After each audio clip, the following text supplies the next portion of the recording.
полководческому таланту самого хана Батыя и делает честь и монгольской армии, которая была в то время передовой. Я никогда не называю сейчас это нашествие монголо-татарским. Оно было чисто монгольским. Татары – это особый народ, другой совершенно, который был...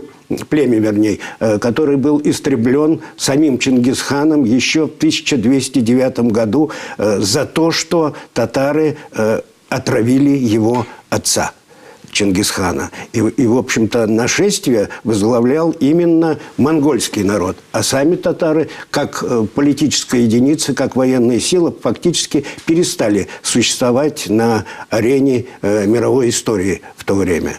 Поэтому я все время говорю о монгольском нашествии, а не о монголо-татарском. Причем сами монголы возмущались, когда их называли татарами. Об этом прекрасно сказано у путешественника XIII века Гильома Рубрука.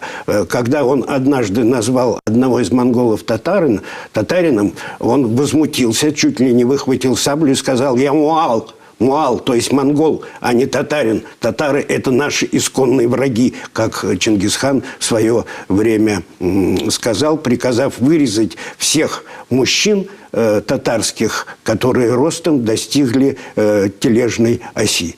Поэтому нашествие чисто такое монгольское было. Но что сказать о самом хане Бату, это, в общем-то, даже год рождения его точно неизвестен. Ну, примерно, так говорят, начало XIII века, то ли 1207, то ли 1208.